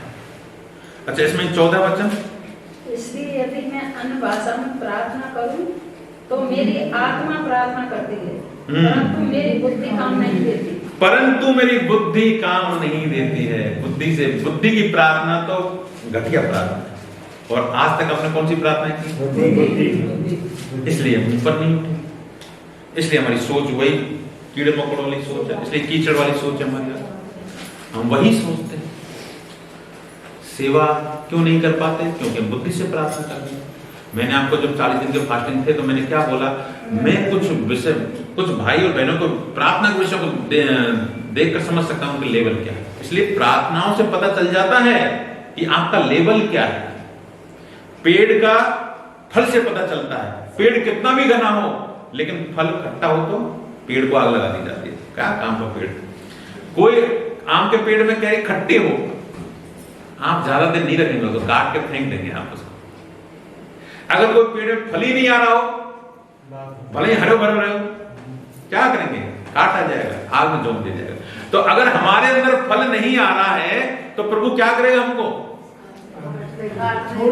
काट देगा, आग में जला देगा। आग क्या नहीं, नरक में जला देगा। कोई जरूरत नहीं है हमारे अंदर फल आना चाहिए। सिर्फ चर्च आने से काम नहीं चलेगा, अपने अंदर हमें पवित्र आत्मा का सामर्थ्य अभिषेक चाहिए। इसलिए ये जरूरी है, पवित्र आत्मा बपतिस्मा इतना इंपॉर्टेंट है। अगर आप इसे नहीं पाते तो इसलिए आपको प्यास होनी चाहिए, रो रो कर आपके अंदर ये आना चाहिए, प्रभु मुझे पवित्र आत्मा का बपतिस्मा दे, क्योंकि ये यीशु ही देता है, कोई इंसान नहीं दे सकता। इसके पीछे दो तीन चीजें हैं। देखियो, जुबान सबसे क्या है, ताकतवर है, क्योंकि उसी में जीवन और मृत्यु है। हम अपने श्राप को घोषित कर सकते हैं, हम अपने लिए आशीष भी घोषणा कर सकते हैं। और जुबान है जिस पर कोई काबू नहीं ला सकता। गुस्सा आ जाए तो रुके ना कोई आदमी, माँ बहन की गाड़ी दे दे को कुछ लगा आदमी गुस्से में, लड़ाई झगड़ा में, अब मैं कोई की ना मानू, अब तो मैं बाप की ना मानू, मेरा है ना, लठ ले और आखड़ हो जाएगा, केस हो जाएगा, फिर पुलिस आएगी, फिर 302 केस लग जाएगा, बेटा पूरा जीवन जा। शैतान यही तो चाहता, शैतान और नाश करने वाला क्या चाहता है, बस बर्बाद। अब तेरे बच्चे पर अब कौन पढ़ाएगा उनको, कौन खर्चा, बीबी कहीं घूमेगी, खत्म खेल। यही तो शैतान चाहता है। परमेश्वर होगा तो क्या कहेगा, पवित्र आत्मा है तो, अरे भाई गाली तो दी है, और 2 गाली खा लो, तेरे गाल में थप्पड़ मारा ना, और 2 थप्पड़ खा ले तो, तेरे कपड़े उतारे तू नंगा हो जा उसके सामने। भाई यीशु मसीह ने क्या किया, कोई तेरे गाल में थप्पड़ मारे तो दूसरा गाल में कर दे, तेरा कुर्ता ले तो 2 हर भी दे दे, कोई 1 कोस बेगा ले जाए तो 2 कोस। यानी सहन करना, सहनशीलता, धीरज धरना। आपका किसी ने कर्ज ले रखा है, नहीं चुका रहा, गुस्सा तो खूब आता होगा, यार कर्ज ना दे, 10-5 गुंडा ले जा रहा है, पकड़ लो, छोड़ दो, टेंशन छोड़ दो, कोई जरूरत नहीं है, परमेश्वर उसका हजारों ना वापस लौटा। तो जबान सबसे ताकतवर है और जबान है जिस पर हम काबू कोई नहीं ला सकता। अतः जब हम अपना सबसे सामर्थ्यशाली जो जीव अंग है, जब हम यीशु को दे देते हैं तो उस पर संपूर्ण जीवन पर अधिकार देते हैं। यानी जो हम अनन्य भाषा बोलते हैं, ये कब आएगा, ये जीव है ना, हम यीशु को देनी पड़ती है। क्या अनन्य भाषा किससे बोलेंगे हम, जीव से।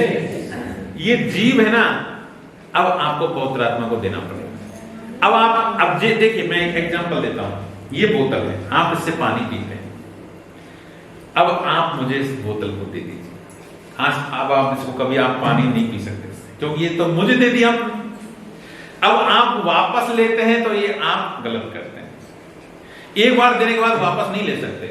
अब आपने अगर जीव परमेश्वर को दे दी तो आप अपने लिए इस्तेमाल नहीं कर सकते। अपने लिए मतलब आप कोई भी ऐसे सांसारिक कामों के लिए क्रोध, गुस्सा, ईर्ष्या, द्वेष, ये आप करते हो तो आप इसका मतलब परमेश्वर से जीव वापस छीन रहे हो।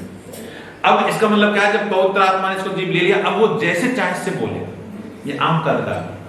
अब वो कोई सी भाषा में बोले, उसकी मर्जी, अपनी बुद्धि से नहीं करना। सोचे यार मैं तो ये प्रार्थना, लेकिन नहीं, पवित्र आत्मा तो उसकी बुद्धि से। इसलिए ज्यादा से ज्यादा आपको अनन्य भाषा में प्रार्थना करना चाहिए। आप वचन में लिखा है निरंतर प्रार्थना करते रहो, तो बुद्धि से आप निरंतर प्रार्थना नहीं कर सकते, आत्मा में कर सकते हैं। इसलिए इस भेद को समझिए। आपने सोचा हो गया रात दिन तो कैसे प्रार्थना होते नहीं करते, आत्मा में प्रार्थना करते रहते। इसलिए परमेश्वर चाहता है कि ये अनन्य भाषा में, ये अनन्य भाषा ही चले, इसलिए क्योंकि कोई दूसरा इसको देख नहीं सकता, आपको कोई सुपर हीरो नहीं समझ सकता, आपको वही दीन और नम्र, कोई दुनिया में अच्छा बने रहना, सबसे छोटा। अगर कोई बड़ा बनना चाहे तो क्या करे, दास बने वो सबका। जो बड़ा होना चाहता है स्वर्ग के राज्य में, यहां इस धरती पर सबसे छोटा बने। तो आपको परमेश्वर वरदान देता है लेकिन दिखाई किसी को नहीं देता। भाषा, आप जबान, आप बोल नहीं सकते तू कौन है, मैं भी तो तेरे से कम नहीं हूं, बोल नहीं सकते आप, क्योंकि जबान तो आपने दे दी यीशु। तो यीशु को जबान देना ही, जब आप दे देते हैं तो आपको पवित्र आत्मा का बपतिस्मा मिलता है। ये जीव को पवित्र आत्मा चलाने वाला है। अब आप सोचें यार मैं तो क्या बोल रहा हूँ, तो समझ नहीं आ रही, कोई मजाक करेंगे लोग। आपको इस चीज की परवाह नहीं करनी है कि मैं क्या बोल रहा हूँ। क्यों? कि लोग तो मजाक ही करेंगे, पड़ोसी में मजाक कर सकता है। तो इसलिए ही पवित्र आत्मा का चिन्ह अनन्य भाषा है, क्योंकि ये जबान है जो ताकतवर बनाता है हमारी, और ये परमेश्वर, इसके द्वारा आप सीधा परमेश्वर से संपर्क होता है। अनन्य भाषा के द्वारा क्या होता है? सीधा परमेश्वर से संबंध होता है। और ऐसी जबान जो समझ ना सके, ताकि आप अपनी बुद्धि से प्रार्थना ही ना कर सको। तुम्हारी प्रार्थना प्रभु को नहीं चाहिए संसार की, उसको तो वो चाहिए जो दूसरे के प्राणों को बचा सके।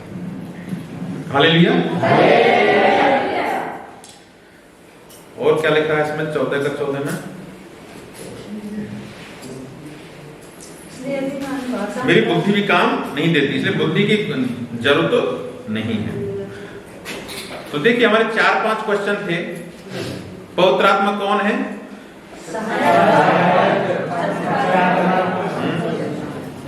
सत्य का आत्मा, परमेश्वर का आत्मा, सहायक, और वही परमेश्वर ही है वो। ठीक है। और किस किस को मिल सकता है पवित्र आत्मा? सभी को मिल सकता है। तो इसकी पहचान क्या है? अनन्य भाषा। अनन्य भाषा क्या है? वो है क्या अनन्य भाषा? स्वर्गदूतों की बोली हो सकती है, किसी देश की, किसी मनुष्य की बोली हो सकती है, और ऐसी नई भाषा भी हो सकती है जिसे आज तक कोई नहीं जानता है ना। और ये अनन्य भाषा ही चिन्ह क्यों है? क्योंकि ये जुबान सबसे ताकतवर है, और इसके द्वारा ही हम बुद्धि से नहीं, परमेश्वर से बातें कर सकते। इसलिए परमेश्वर से सीधा संपर्क करने की भाषा है, इसलिए प्रभु ने इसको चिन्ह, दूसरा कोई चिन्ह नहीं रखा है। अब एक क्वेश्चन इसमें हम ये समझ में नहीं आती, ये भी अपने आप एक क्वेश्चन बनता है कि ऐसी भाषा परमेश्वर ने क्यों दी जो हमें समझ में ही नहीं आया। हमने इस बारे में बात तो कर ली है, लेकिन इसलिए क्योंकि परमेश्वर कभी भी जबरदस्ती नहीं करता है, और वो आपकी जबान को लेना चाहता है। जबान अगर उसको दोगे तो आपका इस्तेमाल करेगा। अगर समझ वाली भाषा हो तो क्या होगा? जैसा पवित्र आत्मा चाहता है वो हम नहीं कर पाएंगे। समझ, अगर हम वो भाषा, अब अगर हम हिंदी में अनन्य भाषा बोल रहे हैं, अगर मैं भी समझा रहा हूं आपको, तो क्या मेरी इच्छा क्या है? मैं आपको सिखाऊं, और परमेश्वर की इच्छा नहीं है वो ये टीचिंग सिखा, तो मैं तो आपको हिंदी में तो समझ रहा हूं, तो फिर वो समझ वाली भाषा हो तो मैं वो कर नहीं पाऊंगा। तो दूसरी भाषा इसलिए होती है कि हम उसको समझ ही ना पाओ, और जो परमेश्वर चाहता है वो प्रार्थना आप करो। इसलिए वो समझ में ना आने वाली भाषा परमेश्वर आपको देता है। क्योंकि हम क्या करेंगे?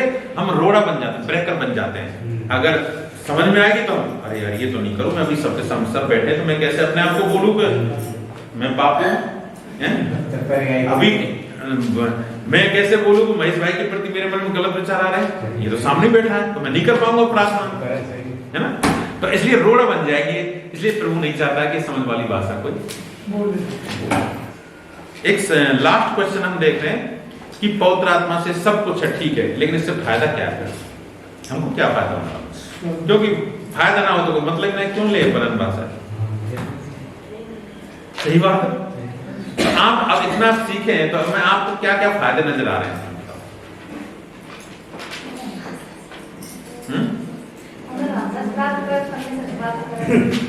परमेश्वर से बात करें, सही बात है। अरे सीताबंद की तरह बोलना तो सीखो थोड़ा बहुत।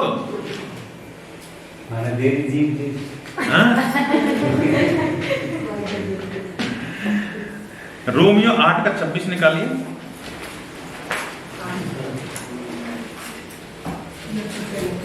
क्या लिखा है वचन में? 8:26। इसी रीति से आत्मा भी हमारी दुर्बलता में सहायता करता है। जब हम दुर्बल होते हैं, कभी कभी आपने देखा होगा जब हम बीमार होते हैं ना, अरे हम खुद के लिए प्रार्थना नहीं कर पाते थे। सब बहुत सारे लोग रात रात में प्रार्थना करेंगे, लेकिन जब खुद बीमार पड़ेंगे तो हिम्मत ही नहीं बचेगी। हम सोचेंगे तू प्रार्थना करना मेरे लिए, ऐसा होता है। हमें खुद के लिए खुद को प्रार्थना नहीं होती, और हम सोचते हैं अरे लोग तो हमको पास्टर समझते हैं, इसलिए हम किससे बोल के प्रार्थना हमारे लिए कर। ऐसा होता है ना कभी कभी। और हम ज्यादातर ये बोलते हैं भाई खुद प्रार्थना कर लो। हम घरवाली से बोलेंगे खुद क्यों नहीं प्रार्थना करते? तो खुद के लिए ताकत नहीं बचती। इतना दुर्बल हो जाता है इंसान, समझ में नहीं आता मैं क्या करूं, परेशानी में फंस जाते हैं, या कभी कभी आर्थिक समस्या आ जाती है जीवन में, या परिवार में क्लेश आ जाता है, या कोई बड़ा चर्च में कुछ ऐसा गड़बड़ हो जाता है कि अब क्या करें समाधान, तो तब अगर आप पवित्र आत्मा का अभिषेक आपके अंदर नहीं है तो आप अपने लिए प्रार्थना नहीं कर पाएंगे। वचन में स्पष्ट लिखा हुआ है, इसी रीति से आत्मा भी हमारी दुर्बलता में आत्मा ही सहायता करता है, पवित्र आत्मा सहायता करता है, क्योंकि हम नहीं जानते कि प्रार्थना किस रीति से करना चाहिए, हमको पता ही नहीं होता कैसे प्रार्थना करूं, क्या करूं। देखिए, अगर डॉक्टर कोई है और अगर वो किसी ऑपरेशन करने वाला है कैंसर, हमको क्या पता कौन से अंग का इलाज करना है, कौन सा अंग प्रॉब्लम है, तो वो डॉक्टर की भाषा में नहीं मालूम, तो पवित्र आत्मा ही हमको सिखाता है कैसे प्रार्थना करना चाहिए। परंतु आत्मा आप ही ऐसी आहें भरकर जो बयान से बाहर है हमारे लिए विनती, तो पवित्र आत्मा आहें भर रो रो कर हमारे लिए प्रार्थना, ये पवित्र आत्मा ही है जो आपके लिए, जब आप नहीं जानते कि क्या प्रार्थना है, हम कमजोर होते हैं, निर्बल होते हैं, तब पवित्र आत्मा आहें भर कर हमारे लिए प्रार्थना करता है।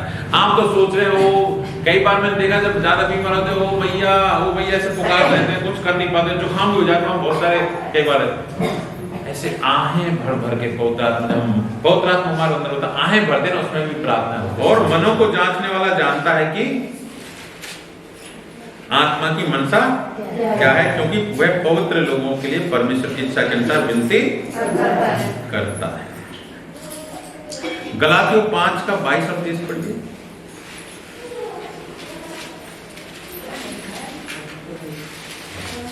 पर आत्मा का फल प्रेम, आनंद, शांति, धीरज, कृपा, भलाई, विश्वास, नम्रता और संयम है। ऐसे कामों के विरोध में कोई भी विरोध नहीं। नम्रता, पर आत्मा का फल प्रेम, शांति, धीरज, कृपा, भलाई, विश्वास, संयम है, और ऐसे कामों के कोई भी व्यवस्था नहीं है। तो जब आपके अंदर पवित्र आत्मा का अभिषेक आएगा, पवित्र बपतिस्मा आपको मिलेगा, तो क्या होगा? प्रेम आएगा आपके अंदर, शांति आएगी, धीरज, ये सब फल आपके अंदर आ जाएगा।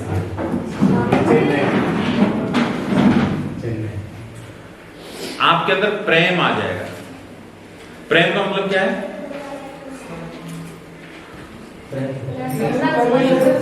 लव करना है।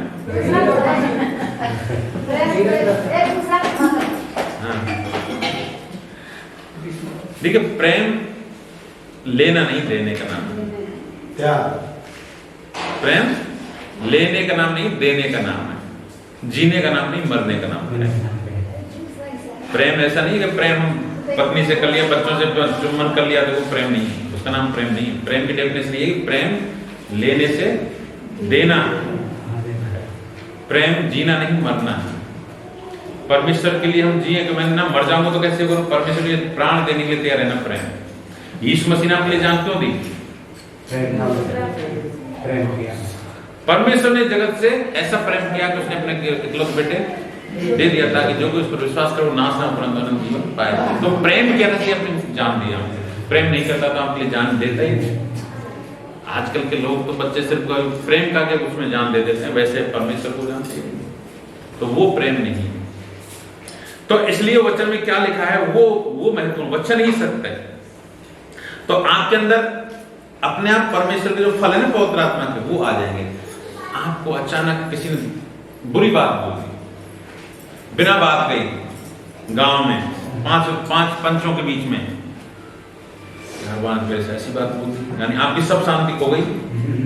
इसका मतलब आपके अंदर पवित्र आत्मा नहीं है। घरवाली ने, मैडम ने, बच्चों ने कुछ बोल दिया, सब दुनिया के खेत बुआ ना गए, तुम्हारे लिए चिंता आ जाएगा। पवित्र आत्मा नहीं है आपके अंदर, क्योंकि ये सबका काम पवित्र आत्मा का काम नहीं है। पवित्र आत्मा का फल क्या है? प्रेम है, शांति, आनंद, ये सब आपके अंदर होना चाहिए, चाहे आप सब कुछ खत्म हो जाए आपका। पहला कुरिन्थियों 12 का 8 से 10 पढ़ो। देखिए, जिनको आप दान वरदान बोलते हैं ना, मुर्दों को जिंदा करने का वरदान, चंगाई का वरदान, भविष्यवाणी करूं मैं लोगों के लिए, हाथ रखो तो सब दुनिया गिर जाए, है ना? ऐसे कभी सोचते होंगे तुम लोग? यही पवित्र आत्मा देता है। अगर चाहिए बपतिस्मा पहला चाहिए। हालेलुया। अभिलाषा करते हैं, लेकिन उसके लिए आपको प्लेटफॉर्म क्या है? पवित्र आत्मा ही है। वही तो देता है सब चीजें, बुद्धि का वरदान, ज्ञान का वरदान, भविष्यवाणी का वरदान, वो सब वही देता है। तो आप समझ नहीं रखते तो कभी थोड़ी मिलेगी सेवा। ये तो पवित्र आत्मा के बारे में आपको जानना पड़ेगा। तू कौन है, मुझे तू चाहिए। तो ये अब इन चीजों की लालसा, अरे ये तो ऐसा होगा कि अभिलाषा में नहीं करना कि यार मैं मिल जाएगा तो फिर तो मैं भविष्यवाणी करूंगा। नहीं, ये तो प्रभु की सेवा के लिए वो इस्तेमाल होता है।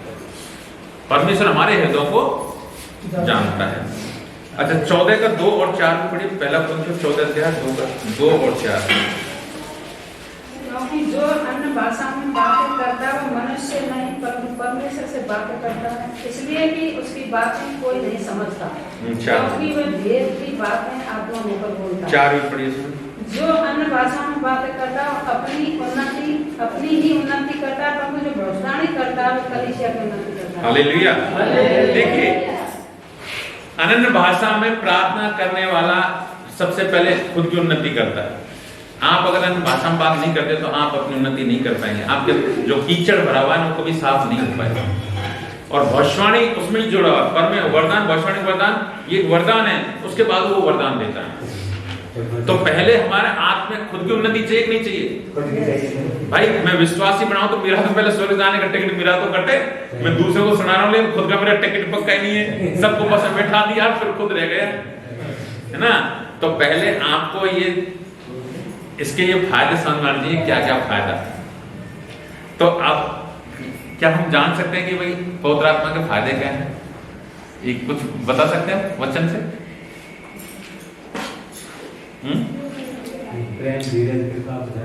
हाँ, ये आ जाएंगे। और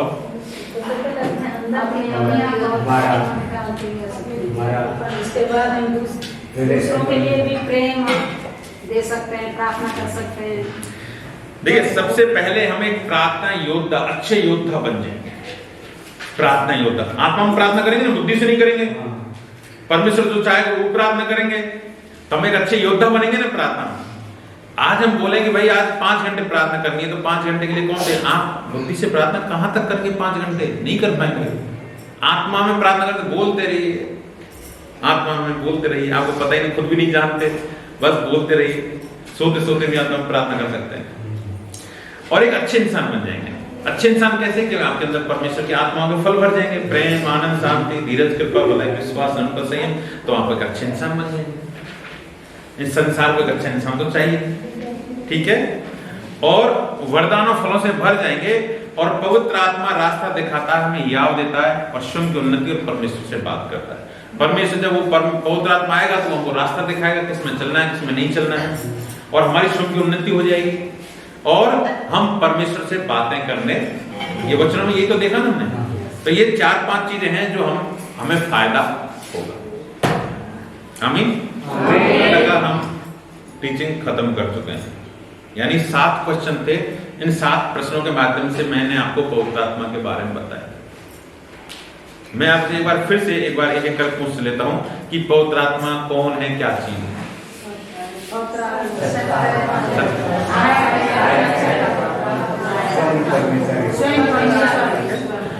पवित्र आत्मा सत्य का आत्मा है, परमेश्वर का आत्मा है, वो सहायक है और वो परमेश्वर ही है। आमीन, ठीक है। और वो आपको चाहिए, ठीक है। किस किस को मिल सकता है? सभी को मिल सकता है। देखिए, पवित्र आत्मा कौन है, ठीक है। पवित्र आत्मा किस किस को मिल सकता है? थर्ड है पवित्र आत्मा मिला, इसकी पहचान क्या है? फिर अनन्य भाषा है क्या? और पवित्र आत्मा का चिन्ह अनन्य भाषा ही क्यों है ना? और ऐसी भाषा क्यों जो हमें समझ में नहीं आए, ऐसी भाषा क्यों रखी है परमेश्वर ने? क्योंकि परमेश्वर कभी जबरदस्ती नहीं करता है, ठीक है। और 37वां है पवित्र आत्मा में फायदा।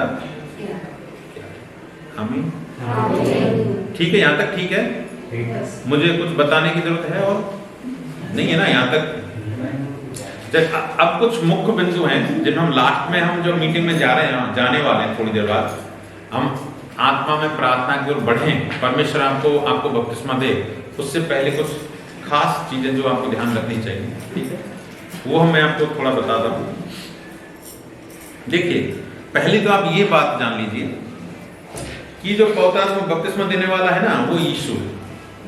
मैंने आपको जो बताना था बता दिया। वो प्रभु यीशु देता है, मेरा उसमें कोई लेना देना नहीं। मैं तो सिर्फ एक माध्यम हूँ, जो मैंने आपको टीचिंग दी ना, इसके द्वारा आपको सिखाया भाई, इससे पहचान कराइए पवित्र आत्मा से। बाकी सीधा पवित्र आत्मा ही आपको बपतिस्मा देता है। इसमें उत्तम भाई का कोई रोल नहीं। मेरा रोल इतना ही था कि मैं आपको सही चीजें दिखा सकूं। ठीक है, तो ये आपके और परमेश्वर के बीच की बात है। पहली बात ये सुनिए, आपके और परमेश्वर के बीच की बात है। हम वचन में थोड़ा सा देख लेते हैं। मरकुस 1:8 पढ़िए। मरकुस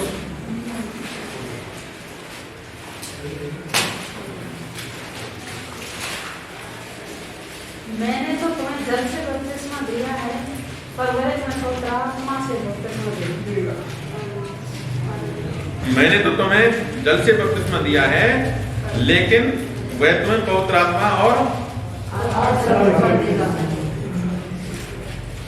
मैंने तो तुम्हें जल से बपतिस्मा दिया है, पर वह तुम्हें पवित्र आत्मा से बपतिस्मा देगा। तो परमेश्वर का दास, प्रभु का सेवक कह रहा है यूहन्ना कि मैंने तो भाई जल से बपतिस्मा दे दिया, लेकिन पवित्र आत्मा से बपतिस्मा प्रभु यीशु मसीह देगा। तो मैं ये कहना चाहता हूं कि मैंने तो आपको टीचिंग दे दी है। बहुत से लोगों को जल से बपतिस्मा दिया होगा आप में से, लेकिन पवित्र आत्मा को बपतिस्मा यीशु ही देगा आपको। हालेलुया। तो मैं ये आपको क्यों दिखा रहा हूं वचन कि ये यीशु ही है जो पवित्र आत्मा से बपतिस्मा देता है, कोई नहीं देता। अनंत भाषा जब आपके मुंह में आएंगे, वो शब्द डालेगा, पवित्र आत्मा आपको टच करेगा, आपके मुंह पे ऑटोमेटिक वो सब सारी चीजें आएंगी। यूहन्ना 1:33 भी पढ़िए। यूहन्ना का सुसमाचार 1:33।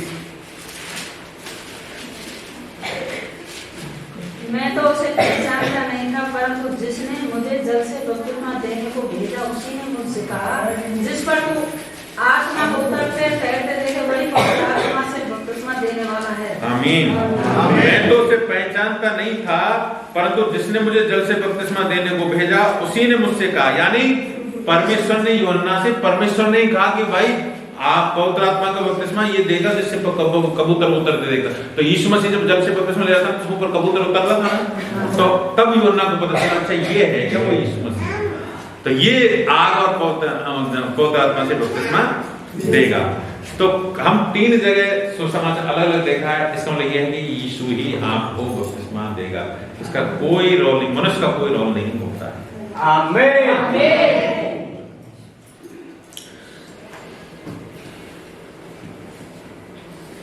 और मैं आपको बता दूं, इसकी कोई कीमत नहीं है कहीं आप उसमें फ्री गिफ्ट है परमेश्वर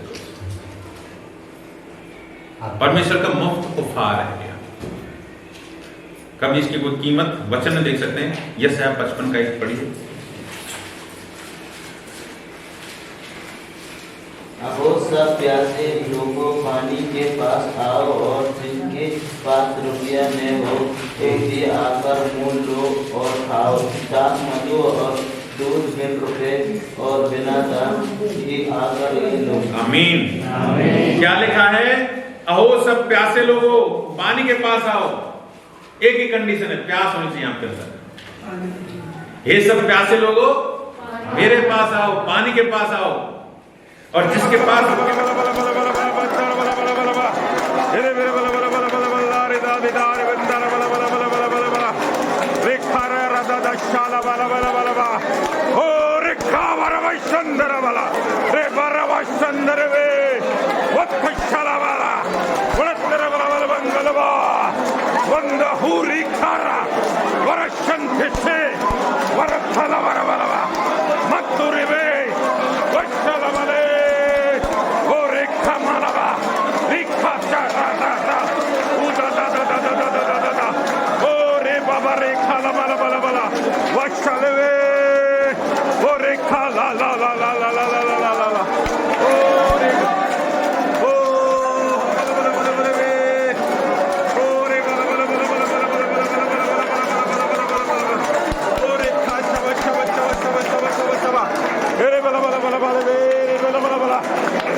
काला बला बला बंदा तछाला बला बला ओरे काला बला बला बंदरा बला बला बला ओरे कते the the the the the the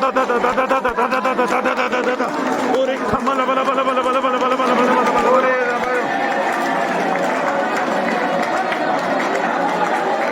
ओरे बाबा बाबा ए रे बरा बरा बरा बरा रे बरा बरा बरा बरा बरा बरा बरा ओरे बाबा बाबा संत शाला ला ला ला ला भाई बहनों को कोटि कोटि धन्यवाद हो। परमेश्वर ने मुझे छुआ और सभी तरह जैसे मैं धन्यवाद के साथ शुरुआत की, परमेश्वर ने अन्य भाषा बोलने लगी और अंदर से गर्माहट से आने लगी। परमेश्वर ने मुझे दिखाया कि मतलब आकाश से बिजली की तरह बिजली कड़ती है और आवाज दिखाया वो चमक होती है ना आवाज की, उसकी आँख से वो लगती है वैसे यहाँ छाई हुई थी चारों तरफ।